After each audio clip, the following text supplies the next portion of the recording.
moment in Gator Nation. The Gators Breakdown podcast is ready to go. I'm your host, David Waters. You can find me on social media at GatorDave_SEC, coming at you with transfer portal news. It didn't take long, did it? DeAndre Robinson, defensive lineman, hits the transfer portal, ends up at North Carolina.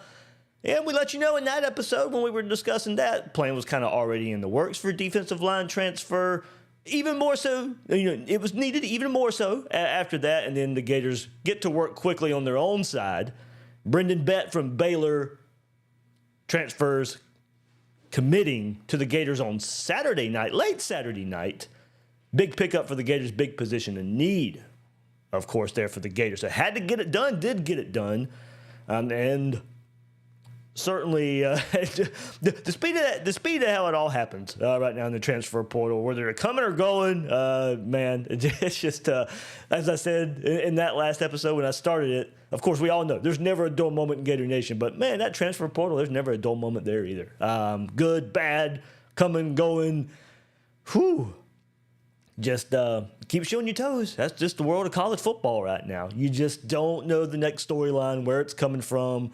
This time of year, I guess you kind of do know where it's coming from because, there's this quick spring transfer portal window.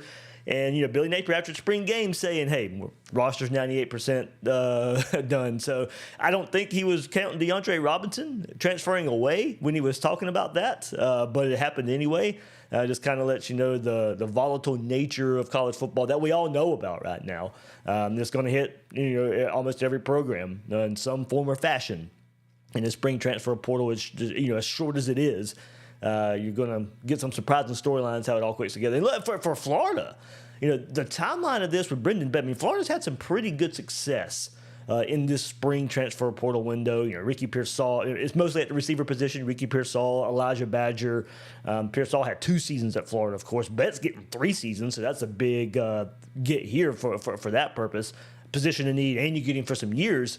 But Florida's in the late portal cycle has hit pretty well at the receiver spot. Hopefully that transfers now to Bett right here coming in. So transfer portal working quickly, coming and going. Much needed defensive lineman Brendan Bett transferring in from Baylor. We'll get into more of it, what Florida is getting in him and all that good stuff. Hit that like button pretty early in the episode. Hit that like button right here. Give us some likes right here on YouTube. Subscribe right here on YouTube as well, or your favorite podcast platform if you're listening to us that way on the replay. And leave some comments. Let's get into some quick comments here. Great pickup, Jeremy Morris says. Absolutely. Double Gator. Nice addition. Need one more defensive tackle. I would say, yeah, Florida does need another one. I just don't know if it'll happen this late. We'll see. Not many impact guys in there to begin with. This was one of them, I think. That came about pretty quickly as well as Bett entered the transfer portal last week as well. So I don't think there'll be another one. So there we go. And JLB asking, oh, this is live. Yes, it is live. I could have went live late Saturday night, but I was like, I don't know. This was like around 10:30 or so, and I was like, I could do it. I don't know. Everybody coming off the NFL draft coverage, and it's kind of late, and I was just like, I don't know. And speaking of NFL draft, we'll get into that storyline as well. Of course, if you saw the title, you know we're going to talk about it anyway. But the big storyline here is Brendan Bett coming from Baylor.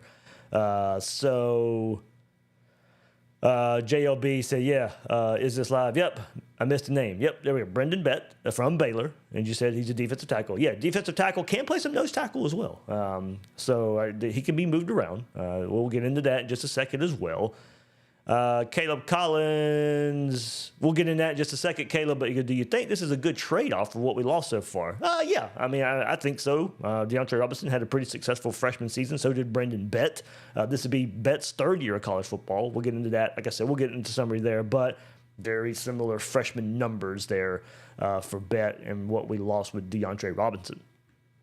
So good stuff there.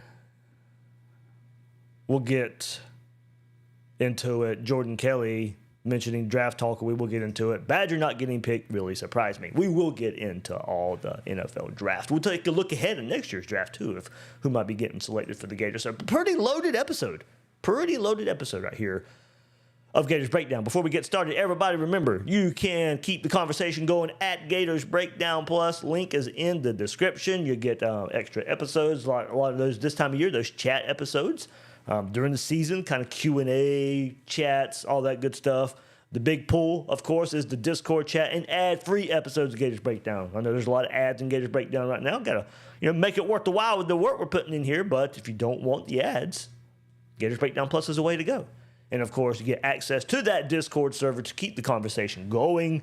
A lot of NFL draft talk, a lot of talk about Brendan Bett choosing the Gators in there right now. Link is in the description to join.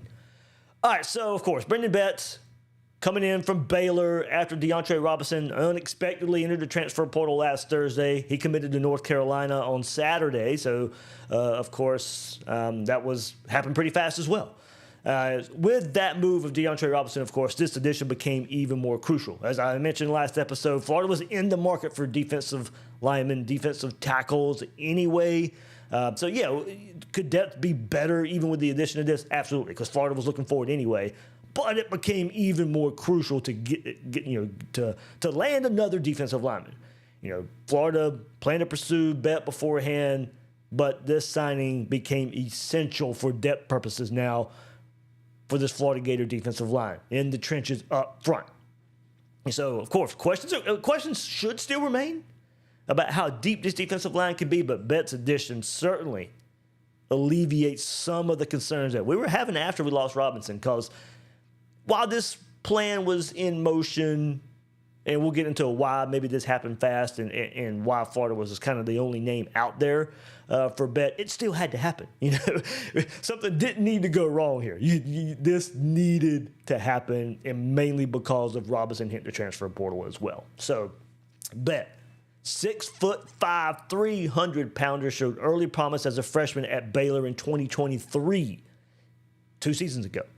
In his first year with the Baylor Bears, Bett played in 10 games and earned his first collegiate start about mid-season against Houston. He ended that season with 9 tackles, including 1 sack and 2 pass breakups and 202 total snaps.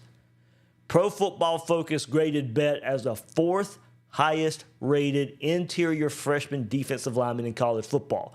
We all know how hard it is to come into the trenches and have success as a true freshman. Graded him the 4th highest-rated interior freshman defensive lineman in college football. He had a tackle grade of 77.7. That also grades out very, very well, especially for a freshman. 77.7. Pro Football Focus has those color codes, and if you're green and blue, that's pretty good. Well, 77.7 is firmly in the green. So his best game as a freshman in 2023 was at Cincinnati, where he totaled 3 tackles and graded a 74.6 overall. And look at where he lines up. Pro Football Focus had him playing both nose tackle and defensive tackle that season. And I noticed this, interestingly enough, going through what that schedule there for Baylor. And I did notice he made his collegiate debut versus Long Island in the 3rd game of the season in 2023. Florida's first opponent for the 2025 season. So Bett's going to come in here from Baylor, and now we'll be facing Long Island for the 2nd time when Florida opens up the 2025 season. So it's kind of a weird come around moment there. And then in Bett's sophomore season last season, he was deemed academically ineligible for the season. He did not play in the regular season. Of course, he redshirted. And then since, of course, it was after the season, he was able to play in Baylor's Texas Bowl loss to LSU. So not a lot of mileage on him. And, of course, grades certainly were an issue. He didn't play last year at Baylor. And we know how the academic standards are at Florida and the admissions are and how hard it is to get somebody in. So if he's in, he's committed and ready to go, got to think everything's A-okay there. And here's the big deal. With that red shirt, when now he's enrolling at Florida, he'll have 3 seasons of eligibility remaining. Now, hopefully, he's out there. Oh, am I still there? On my screen, you guys let me know in the comments. On my screen, I am frozen. So you guys let me know. I don't know what the issue is here. I still see my timer going, but I don't know what the issue is on my end. I am frozen, and I don't even know if I'm getting any comments or anything. So you might guys have to let me know. I think it might be pretty bad here. I may have to just restart this episode because I can't tell. Let me go to the YouTube. And see if it will. Beauty of live production here. Let me see what's happening on that end. I don't know what the issue is. Let me come back to the comments. Jeremy says all good on his part. Can you guys see me? Like I said, on mine, I am absolutely frozen. So, okay, it is frozen there. Okay. Oh, man. I don't know what to do here.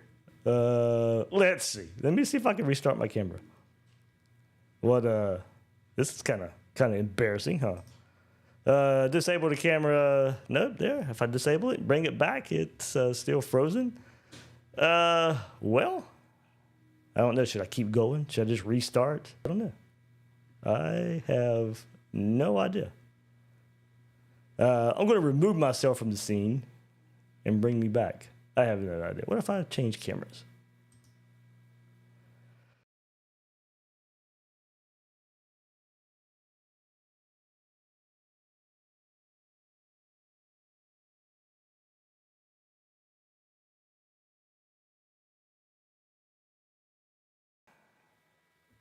There. I might be. Hey! There we go. I think I'm back. So if you're listening to the replay, I am sorry. But now you guys let me know in the comments if you see me. Now we go. Okay, there we go. It's the first time that's ever happened. Sorry about that, guys. Sorry about that for sure. That kind of threw me for a loop. So the bunch of uhs and all that stuff. But I'm glad we're back. It reminds me, let's get that lower ticker going too. Okay, here we go. As I said, big news and a big deal that we got 3 years here. Now maybe, Bett, look, this is his 3rd year of college football. Maybe he goes out there and just shows out. And this is the only year we have him now. Hopefully we have him a little bit more, a little bit longer than this. But he does have 3 seasons of eligibility remaining. So pretty good on Florida's part to get that and get him to come and develop. Pretty good. I think when you look at it up front for Florida in the transfer portal, Cam Jackson Jr. just gets drafted, comes from Memphis. Florida develops him pretty well. Caleb Banks, of course, could have went to the NFL draft, comes back to Florida as one of the best defensive linemen in the SEC. Certainly on that tear at the end of the season. Florida's done a great job of developing him from Louisville. So certainly a pretty good track record so far for Florida up front on the defensive line. And why did this happen so fast? Why is Florida pretty much the only school that was in the conversation? Florida quickly emerged as a destination due to the existing staff connections.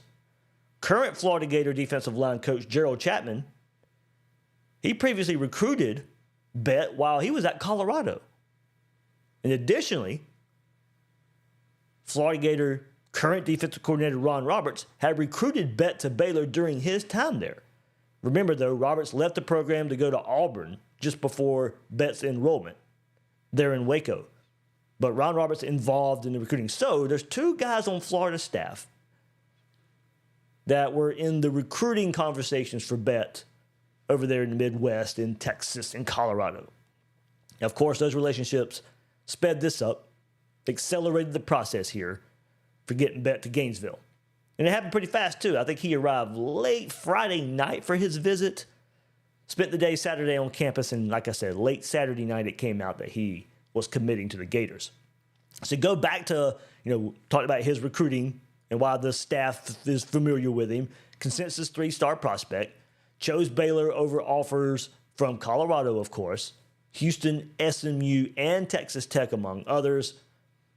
He was tabbed the number 27 defensive tackle in the nation and number 75 player in Texas, according to Rivals.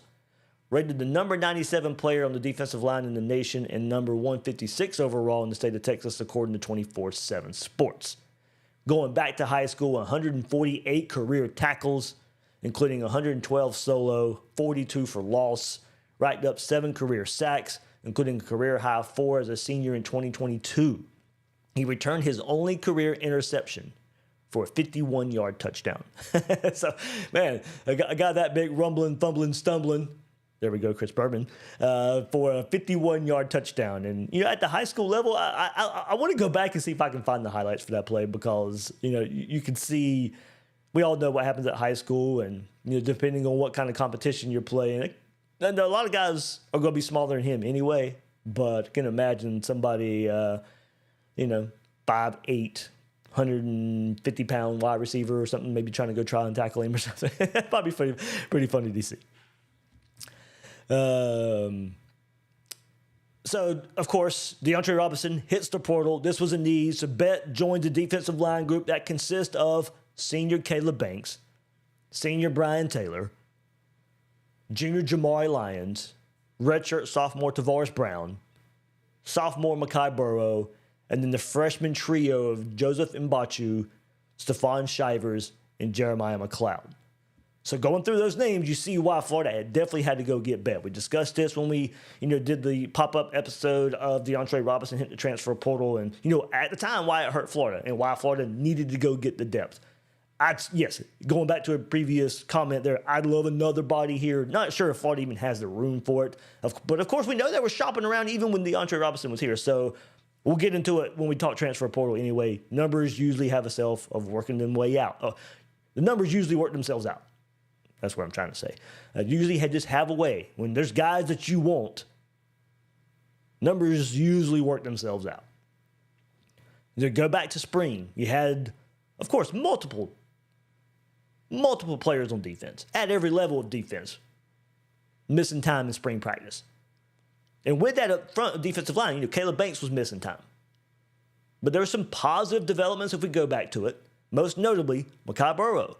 He stepped forward in camp. He made a strong case for competing for that starting nose tackle position along with Jamari Lyons, which was another positive revelation in spring practice, probably being a little further along than I thought he would be in spring practice. He got injured in fall camp last year. Pretty bad injury, pretty bad leg injury.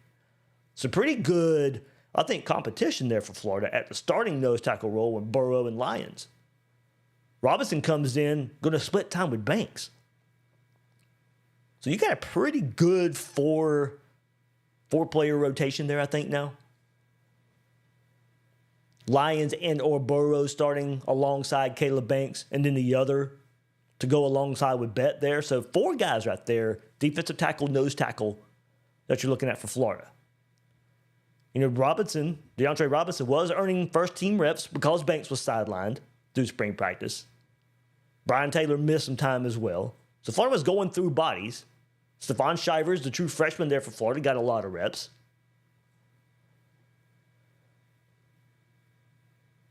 So did McLeod. And Mbachu would join in the summer. So I think you start looking at transfer portal even more. And just mention, could Florida go get another defensive tackle, defensive lineman? I'm not sure there's another target out there that really moves Florida right now. Could Florida add another player in the transfer portal? Since we're talking about transfer portal here. Does Florida have some roster maneuverability to maybe add another defensive lineman if they eventually find one? The portal's closed now, so whoever's in the portal is who you got. There's your choices. Nobody else can enter right now. And we know Florida hosted Zaquan Patterson, the safety from Miami. He was on campus this past Wednesday. There's interest there. The roster's full. So we have to see how it all shakes out. Are there candidates for preferred walk-ons? Does NIL play a factor in maybe somebody not getting a scholarship? We have to see how it all shakes out. I've always stood by, if there's somebody you really want, the numbers always work themselves out. So we got to see how it all shakes out. You know, if Patterson decides he wants to come to Florida, I believe they'd find a way to make it work. I believe they'd find a way to make it work. So let me pull it up. And if we look at it, this class for Florida, this transfer portal class, could be the last one here. Could be the last one here. Bett joins Harrison Bailey, Michael Carraway Jr., Kofi Asari, J. Michael Sturdivant, and Tommy Doman. So 6 transfers for the Gators. When it's all, well, I was about to say when it's all said and done. I don't know. Just talked about Patterson. We don't know, but we saw all these guys in spring, of course. So that's the way the transfer portal looks right now for the Gators. This is the biggest thing here.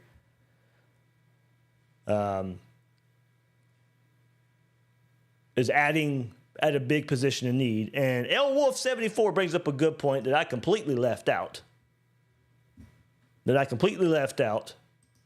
Remember, he's coming from Baylor. And Dave Aranda, he's head coach. It's his defense there at Baylor. L Wolf brings up a great point. Biggest thing with Bett says he knows the defense coming from Baylor. They run the same defense as Florida. I'm glad you put it in there because, you know, unresponsibly of myself, that should have been in the discussion. I think I probably would eventually come around to it. But El Wolf, thank you so much for putting that comment up because, that is a very important part here. He fits right in. Ron Roberts is the grandfather of this sim pressure, creeper style defense. Dave Aranda runs it under that same tree. And so, he steps right in, knowing his role, knowing what to do in this defense. Terminology is likely going to be very, very, very similar. Now, granted, has to insert himself into this team, but does have one leg up here. So the familiarity with a couple of people on staff. And mainly Ron Roberts because it is the same defense. It is exactly the same defense. So the learning curve, he didn't go through spring, of course, but he's not coming in having to learn a completely new defense. Corey said he said it in the Discord 15 minutes ago. Yep. Good stuff. Like I said, I think I probably would eventually come around to it because it was certainly in my head. I didn't put it in my notes here, but I think I would eventually come around to it. So there you go. Transfer portal giveth. Transfer portal taketh away. This one that giveth for the Gators. All just happened really fast. DeAndre Robinson hitting the portal, going to North Carolina. This one right here for the Gators. Brendan Bett from Baylor. Going to have some playing time for sure. Had to be a big pull. Florida pretty young at the spot. Behind Caleb Banks, behind Jamari Lyons. Pretty young. Needed. Depth purposes, just in general, needed another body for sure. Definitely needed another body. You got more than another body here. Very good freshman season. Missed last season due to academic reasons. Hopefully all that's squared away. Hopefully all that is, you move past it. But somebody with a building block, somebody who's played a lot as a freshman, and with the experience in the same defense, can come in right away and be an instant impact transfer. No, I'm saying instant impact in the way of coming in and dominating right away, but a steady presence, somebody you can rely on. When Caleb Banks has to come off the field, you have no issues moving this guy in off the sideline and filling in a good bit of time. One reason that defensive line, I thought, played their best ball toward the end of the season, a lot of those guys were healthy at the end of the season, and they were able to rotate. And that rotation comes into those guys being healthy at the end of the season. Florida was able to rotate a lot up front. Kept those guys fresh, kept those guys able to play at a high level. So needed another body, but also needed somebody really who had some years on them. That's a plus. But somebody who had proven something. I mean, pretty much a wash, I think, between DeAndre Robinson and what Brendan Bett brings to the table as far as what we have seen so far.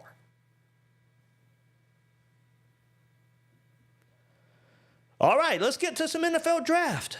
NFL draft. It took a while. No Gators on Thursday night. No Gators on Friday. So no Gators in round 1. No Gators in round 2 or 3. Had to wait till the 4th round for the Gators to be selected. I'm still looking at the videos. It looks a little choppy. I don't know. There might be some issues going on. But we'll see. We'll see. But 7 Gators selected in the 2025 NFL Draft.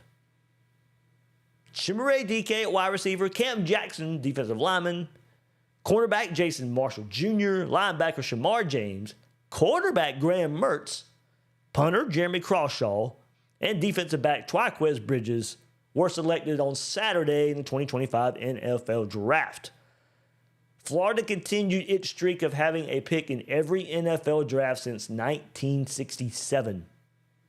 Florida is one of 3 schools, along with USC and Michigan, and is the only school in the SEC to achieve that mark. The 7 draft picks marked the most for the Gators since 8 were selected in the 2021 NFL Draft.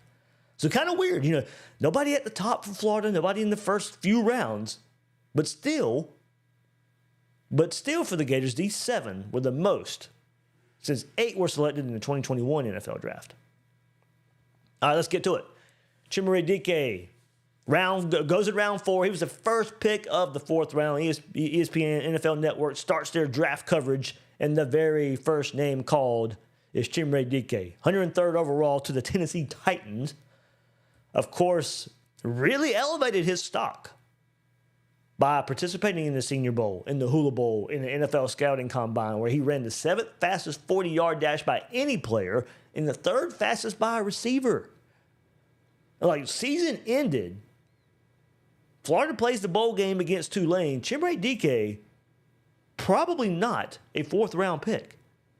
He goes to the Reese's Senior Bowl. He goes to the Hula Bowl. He does great in the NFL Scouting Combine and just shoots up the board.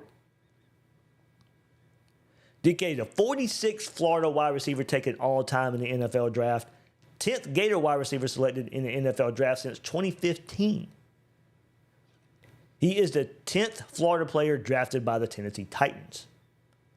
So how does he fit here? Of course, the Titans drafted Cam Ward, Miami quarterback Cam Ward, with the 1st overall pick. So DK joins Ward in the passing game for Tennessee.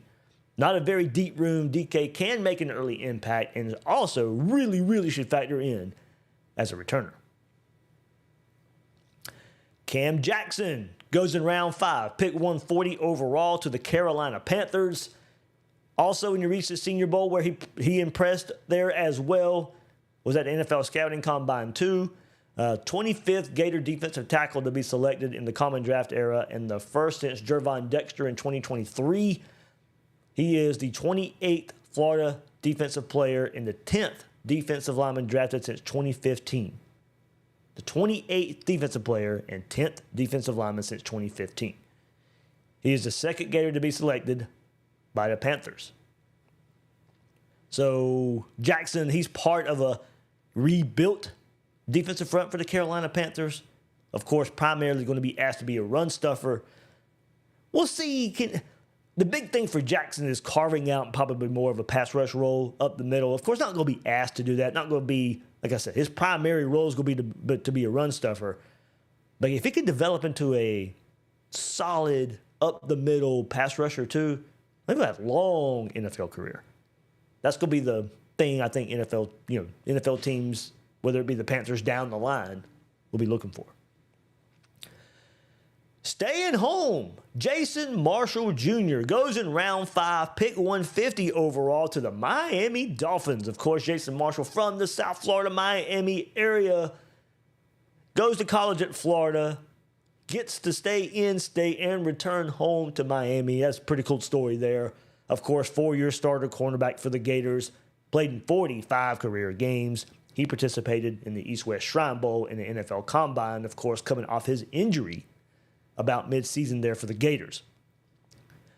Jason Marshall Jr. is the 17th Florida cornerback drafted since 1967 and the first cornerback selected since Kyer Elam in 2022. He is the 15th Gator taken by the Dolphins and the first since Jelani Jenkins all the way back in 2013. There's a thought that Miami will be trading, of course, cornerback Jalen Ramsey soon, and the Dolphins need corners, so there's an opportunity right there for Marshall. Probably to compete for a backup role right away with Storm Duck and Cam Smith projected as starters. Staying in round 5, Shamar James at linebacker, pick 152 for the Dallas Cowboys. Of course, 3-year letter winner at Florida, saw the field immediately as a true freshman, so a lot of snaps under Shamar James' belt. He also participated in the scouting combine and the Senior Bowl. 41st Florida Gator linebacker drafted since 1967 and the first since Ventrell Miller and Amari Burney in 2023. He is the 16th Gator taken by the Cowboys and the first since Joey Ivy all the way back in 2017. So, DeMarvion Overshown at weak side linebacker for the Cowboys, he's injured. So maybe out for quite some time. So James maybe has an early chance to contribute because of that injury. Special teams is a role he can carve out early. And maybe one of the biggest surprises, Graham Mertz, quarterback, goes in round 6. 197th overall to the Houston Texans. Of course, 2 years at Florida. Almost 3,700 yards, 26 touchdowns, 73.7 completion percentage at the quarterback position for the Gators. Mertz is the 10th Gator quarterback to be drafted since 1967 and the 3rd since 2020, joining Anthony Richardson and Kyle Trask. So both Billy Napier quarterbacks so far get drafted. Anthony Richardson and Kyle Trask. Graham Mertz. Mertz is the 4th Gator to be drafted by the Texans and the first since Damian Pierce in 2022. Mertz goes to Houston, of course, where he will back up C.J. Stroud, a starting quarterback there, of course. And then Davis Miles and Keaton Slovis are there on the roster as well, so that's the battle Mertz will have in front of him. The Texans traded the picks 216 and 241 to move up to 197 to get Mertz. Now, of course, looking at Graham Mertz, coming off an injury, concussion earlier in the season, of course, against Miami, comes back and tears his ACL against Tennessee. Had the injury, the year before that, separated shoulder against Missouri.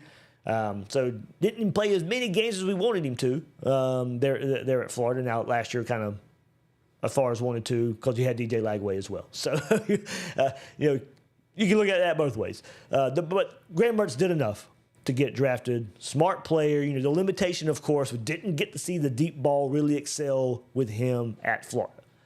Will that hold him back in the NFL? I think a pickup, when you look at it for Graham Mertz, going to know the playbook, going to put in all the work. I see Graham Mertz really one day as a coach, but maybe he could carve out a long-time backup role here. Of course, we know his limitations. But getting picked up by Houston right here, backup battle on the way. Jeremy Crawshaw goes in round 6 to punter for the Gators. 216 to the Denver Broncos. Spent 4 seasons as the Gators' primary punter. Action in 53 games. Crawshaw is the 4th Florida Gator punter drafted since 1967 and the highest since Tommy Townsend was selected in the 5th round all the way back in 2018. He is the 19th Gator to be selected by the Broncos and the first since Tyree Cleveland in 2020. So, of course, drafting a punter more than likely means you expect him to start and compete for a starting role. That's the outlook there for Jeremy Crawshaw. Good for him to get picked up in draft form as a punter. And then Triquez Bridges goes in round 7, pick 256 to the Los Angeles Chargers. Of course, defensive back there for the Gators, played both safety and cornerback in his lone season with the Gators. 70 tackles, 38 of them solo. Looks like the Chargers draft him as a corner first. They have a crowded corner room. But hopefully his versatility gives him a role on the team. We know he can play corner and safety. So we'll see how it shakes out there for Triquez Bridges. But I thought his versatility would get him drafted, and it did. at the end of the day in round 7, going 256 overall to the Chargers. So some draft notes here for the Gators. With the selections, Florida has had 380 players drafted all time and 290 players selected since 1967. You hear that date 1967 a whole lot. That's considered the modern NFL draft era, or the modern NFL era. Gators were tied for 6th this year with their 7 selections. Tied for 6th with their 7 selections. Behind Ohio State, who led the way with 14. Georgia was 2nd and led the SEC with 13. Then you had Texas with 12, Oregon with 10, Ole Miss with 8, and Florida was tied with Miami, LSU, Michigan, and Alabama with 7. So while not any picks in the first 3 rounds, Florida's 7 picks in rounds 4 through 7 set a program record in that frame of the draft, beating a previous record of 6 set in 2003 and the 2007 drafts. The Gators are tied for 5th among SEC programs with 380 all-time draft picks. 5th overall in the SEC. And with Cam Jackson's selection by the Carolina Panthers, the Gators have now had multiple players drafted by every current NFL team. There we go. That's it for the guys that were drafted. Now, there's some other names, of course, that did get signed as undrafted free agents. Some surprises among there, too, of guys maybe who didn't get drafted. It was all questionable, of course. So many guys like, Triquest Bridges was on the threshold. Graham Mertz as well. Among these other guys that did end up getting undrafted and going as free agents. Desmond Watson, defensive lineman. Hey, he goes home too. Just like Jason Marshall. When he goes to Miami, Desmond Watson, he signed with the Tampa Bay Buccaneers, his hometown team. If he was drafted, Watson would have become the heaviest NFL draft pick in history at 464 pounds. He would have surpassed the previous record of 380 pounds. So, of course, that's probably part of the reason not getting drafted, the weight management concerns. They persisted all 4 years at Florida. Even despite a better nutritional program, Desmond Watson just kept getting bigger and bigger and bigger. His weight increased every season at Florida. He was seen as a boom or bust player by the NFL Draft Buzz. Quote, who brings physical tools that simply don't exist elsewhere. His unique physical attributes make him worth the investment for teams needing a run-stuffing specialist. If he can trim his weight to even around the 420, 430 range while maintaining his strength, Watson has the potential to become a valuable rotational piece who creates matchup problems for few offenses that have answers for it. In a league where specialization continues to increase, Watson offers a highly specialized skill set you simply can't find anywhere else. So that's why he's getting picked up as a free agent. That's why he was on the draft or not draft line. But I think the weight concerns probably pun here, outweighed everything else. Didn't mean to go that way with it, but there we go. So let's go next. One of the bigger surprises, I think following along on social media, on the Gators Breakdown Plus Discord, running back Montrell Johnson. He gets picked up by the Philadelphia Eagles. NFL.com projected him to go in round 7, so not a total shock to not get selected. Their analysis on NFL.com marks why he may not have been selected. Quote, Johnson's running style is marked by violence on contact and all fight, no flight instincts. He's a rugged interior runner who creates yards with good power and balance on contact, but lacks a feel for lane development and creativity when he's cornered. He's a more tempo-driven runner towards the B and C gaps and possesses the agility to sink and cut while keeping the run downhill. He's not very elusive, but bullies open field defenders with force to break tackles.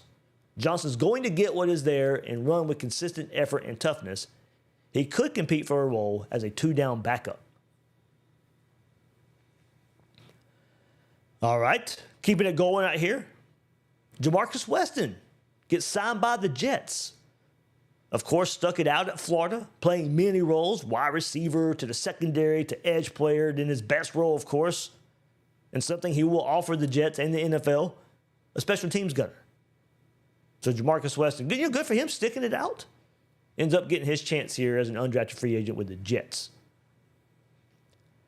One of the other big surprises, maybe not getting drafted, Elijah Badger. But it may work out better for him because, man, he's going to Kansas City. He's going to that Andy Reid offense. Like, I thought he would get drafted given he's shown the capability of catch and run at Arizona State and then a down-the-field threat type of receiver at Florida. NFL.com profiled him as a 6th-round prospect, so, on the edge. And they go on to say there were times when Badger looks like he's a youngster on the playground who's a grade older than everyone else and able to do whatever he wants. He's on the lighter side. It won't outrun NFL coverage, but the game comes naturally for him. His route running can be effective but needs better detail and urgency. He has above-average ball skills to track throws and win in tight spaces or pluck the ball from outside his frame. Slippery with the ball in his hands and can handle kick returns. If he can handle more physical NFL coverage, he has the talent to become a wide receiver 3. And they also mentioned, probably got overshadowed a bit. It didn't when we were talking about him coming to Florida. They also mentioned a weakness that back injury he suffered in 2023 needing to be examined. So maybe that played a role here as well. But for him, and I think his skill sets, you probably couldn't ask for a better position for him. So it may work out better. He didn't get drafted in 6th or 7th round. Ends up going as a free agent to Kansas City. Offensive lineman Brandon Crenshaw-Dickson, he goes to Tennessee as well. And one more, I thought his versatility could have played a role where he might have been drafted. Remember, through his career at San Diego State and Florida, he played both left and right tackle. He was a projected 5th, 6th rounder by NFL.com. So a little surprised he didn't get selected. Quote, big tackle with a broad frame, long arms, 46 starts to his name. There you go. That's another thing. He had 46 starts and left and right tackle. That's why I thought he'd get drafted. He can find run block connections provided they're in front of him and uses his size to create movement on double teams and down blocks. However, he's simply not quick enough to expand very far beyond the batter's box as a run blocker. He will struggle to mirror and anchor as a pro due to his lack of bend, but he's crafty with his hands and does a nice job of sticking rushers with well-timed punches to slow their rush plan. Crenshaw-Dickson is scheme limited and will need to use all the tricks up his sleeve to overcome his athletic limitations. I think going back, I did some draft coverage for Channel 4 here in Jacksonville, and we were talking about Brandon Crenshaw-Dickson. I was like, yeah, it's going to be probably beneficial for him to go to a very similar offense to Billy Napier. A more of a run-heavy, play-action style offense. See how he fits there at Tennessee for that. But, of course, if it works out for him, we'll be blocking for Cam Ward. You got your fellow teammate, Chimere Dike, there at wide receiver as well, so a familiar face for him. So there you go. There's your look at the Gators in the undrafted free agent market and the NFL draft. 7 Gators selected. 7 Gators selected. All right, so before we wrap it up right here, let's take a peek ahead next year. A look ahead for next year's NFL draft. 7 Gators this past year. Had to think something similar next year. Hopefully some higher picks next season. Hopefully we're not waiting until day 3 before we hear some. I mean, if that happens, it happens. But you'd like to get the notoriety of a first-round pick. I think if you start on offense, let's go offensive lineman, Jake Slaughter. He's getting drafted for sure. Would have got drafted this year. And then if you go further down, a lot of starters returning, of course, for Florida. Austin Barber, Damian George, Devin Manuel, candidates to get drafted with some really good seasons. And as we just saw with Crenshaw-Dickson, though, even a good to average season won't mean a draft pick. And I think he probably had a better shot than any of the offensive linemen besides Slaughter. So not a for sure thing Austin Barber, Damian George, Devin Manuel will get drafted. They're candidates for sure. But Crenshaw Dixon had a pretty good year and still found himself undrafted. Now, look, scheme fit, every year's different. It's hard to predict. That's why I throw their names in there. I think they are candidates to get drafted. At running back, possibly Jacoby Jackson, but kind of the same example. If Montrell Johnson doesn't get drafted, does Jacoby Jackson get drafted? Different years, different teams. We all know that. Stood out in the spring game, of course. We'll be splitting carries with Jaden Ball. Can he prove more than Montrell Johnson to go get drafted? Go to wide receiver, J. Michael Sturtevant. He'll be certainly in play for a draft pick with a good season. Was thought to be going into last season a draft prospect with a good season at UCLA. It didn't happen. Now he's going to come to Florida and see if he can up his draft stock. And I think if you stay at wide receiver, what happens with Trey Wilson or Aiden Mizell if one of them explodes for a great season? Both in their third year, so they're draft eligible. Trey Wilson has a great freshman season to fall back on. Aiden Mizell is still waiting for that breakout. Even with a breakout, I think he'd come back, but it's there for a possibility. I wouldn't see it. Trey Wilson maybe with another good season. Have to see how all that shakes out. On defense, of course, that starts with Caleb Banks and Tyreek Sapp. Both those guys, along with Barber, would have been 3 more picks for the Gators in this year's NFL draft. Caleb Banks for sure would have gotten drafted. Tyreek Sapp would for sure have gotten drafted. Those guys coming back to up their draft stock. If we could stay up front at the edge spot, maybe, and this probably is a stretch, maybe a George Gumbs Jr. with a monster year. Maybe if he's pushing 7 to 10 sacks, is a force out there. Maybe. In the secondary, Devin Moore, he's got what you want. He's got the talent. He's got the size. He's got us to stay healthy. So for me, when we're looking a year ahead from now, man, I done froze up again. All right, oh well. I'll have to see what's going on there. We'll finish this episode without that. Slaughter, Sturtevant, Sapp, Banks, Moore, I think we'll all have their name called for sure a year from now. But then it'll take some standout performances from others to get drafted. But that's how I see it. That's how I see it shaking out.